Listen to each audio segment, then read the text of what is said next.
Hi guys, welcome back to this video. I wanted to make a follow-up and unfortunately it's not a particularly cheerful one and I really wish I didn't feel compelled to make this video, but I do. This is a follow-up to a video I made a while back about the Southport related incident and the riots that occurred as a consequence to the 3 young girls who were brutally murdered in a knife attack. Now I made this video not long after this incident occurred, and I talked about some of the reasons as to why, and you can watch the video, click on the link up here if you want to see the actual full thing I did. But in summary, I mentioned how there have been tensions within the UK generally, England in particular I feel, when it comes to issues of mass immigration that the general public perceives as being too high on average, and illegal immigration which is not being properly handled, people who are crossing the channel illegally and not actually having legitimate claims to asylum. I don't think you can claim asylum from France, for example. Not only that, but it seems as if the UK government has failed to enforce any kind of policy that ensures that the people from different cultures who come here legally adopt into the English way of life. In other words, hold to tenets that the average English person in your town or city or church or community is going to hold to. For example, we think it's permissible for women to show their face. That's a pretty basic requirement to assimilate into the UK. It's been a while since I went to Scotland or to Ireland, but I have a funny feeling they would agree with that. And likewise, a plethora of other culturally sensitive issues that are not resolved in the UK. Rather, the UK government seems to turn a blind eye and doesn't want to address these issues directly, largely because it seems they are afraid of the consequences if they do try to tackle these issues and how they might be labelled by certain groups if they do so. But what was interesting was I mentioned all these issues in my video and I talked about how this is just demonstrably a complete failure on behalf of the UK government. But I did also mention the Southport incident itself with the 3 young girls who tragically died in a knife attack by someone who words can't describe. There's a special place. Let's say that. But I thought this isn't actually really that relevant. It happened to be a catalyst. It definitely was a catalyst for those riots that occurred across the UK following this absolute tragedy of those 3 young girls who had been brutally murdered in a knife attack. But I thought, realistically, looking at the evidence, and I looked at what mainstream media was reporting, try to get a balanced view, try to avoid anything that was just obvious propaganda, anything that was just some sort of extreme right wing, you know, he was X, Y, and Z and all this stuff. I just went with what mainstream media was reporting, so I thought, hey, that's what I can trust. And it was clear that he was the son of immigrants who were originally from Rwanda. Now, Rwanda is a majority Christian nation. And since there was no evidence of him being in any way radicalized into Islam, I didn't think there was any reason to suppose he was anything other than either a Christian or an atheist or an agnostic or basically anything. So I thought, yeah, it's not to do with extremist religion or religious beliefs. It's nothing to do with Islamic beliefs at all. And I also thought it's not an issue of illegal immigration because his parents came here, to my knowledge, completely legally. And I also didn't think it was an issue of how he was raised because he was probably raised by a fairly westernized family at this point who would have sent him to a Western school which taught him Western values. So it seemed to me as if this was a non-starter. There was no real issue here other than just the absolute tragedy that this person turned out to be a complete piece of and it was simply that. It was just the individual being evil as hell. And that's the end of it. But ladies and gentlemen, unfortunately that was not the case. So I went on the BBC website and BBC has let me know some amazing things. Turns out I was totally wrong by following mainstream news reporting that was publicly available. I was completely wrong by staying off Twitter and just sticking to what the BBC website told me because the BBC got it wrong. They published an article with the following. Teen accused of Southport murders facing terror charge. That's interesting. I thought it wasn't terror related. I thought this guy was just, you know, had some mental problem or was just he was just like an evil mastermind, you know, no particular ideology or belief. He just did it for the fun of it because he's a twisted individual. No, turns out it was terror. The teenager accused of murdering 3 young girls in Southport has been charged with producing the poison ricin. Okay. So he's following some sort of instructions to produce a toxin. That kind of sounds like he may have had help from someone.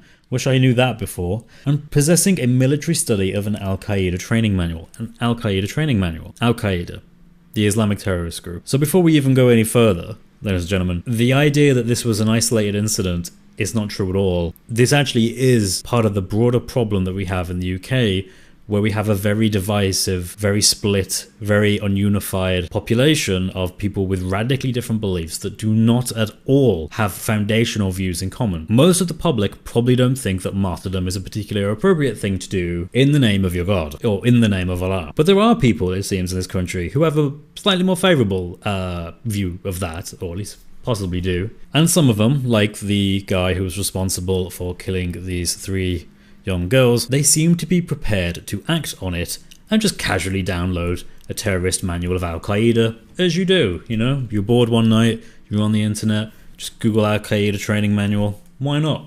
Make some ricin. It's all good. Definitely not a wannabe terrorist. So both the ricin and the study of the training manual were found as part of searches of the suspect's house in the Lancashire village of Banks following the stabbing. Now, I'm going to go out on a limb here, since I feel that there have been people who've been very deceptive at some point in this. You don't search the person's house months or even weeks following an attack. If you apprehend someone because he just stabbed 3 young girls in broad daylight, you go to that person's house and you do a little bit of a search with that warrant that you got pretty easy because he did it in broad daylight. So I don't buy for a second that it took them this long to find this information. I don't believe that. My opinion is that they knew about this from the beginning, but because there were riots forming across the UK, the information was withheld in order to not inspire any more riots. I think that was the intent. And the irony, of course, is that the riots were a response of government's failure to address this issue, along with just general claims of 2-tier policing,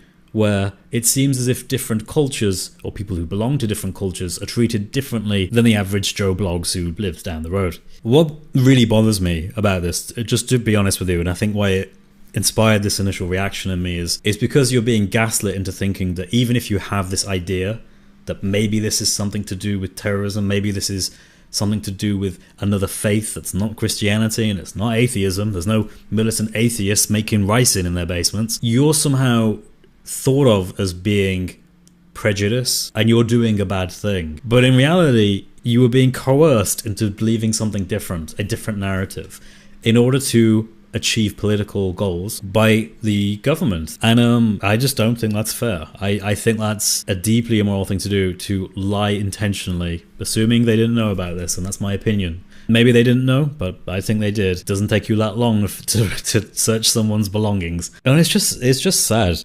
Don't get me wrong, I want to make it clear as well, I absolutely do not agree with any kind of violent rioting at all. It isn't warranted, and when you go down that path, you end up being as bad, okay, maybe not as bad as this guy, but you end up being pretty bad. So violent rioting is a big no-no.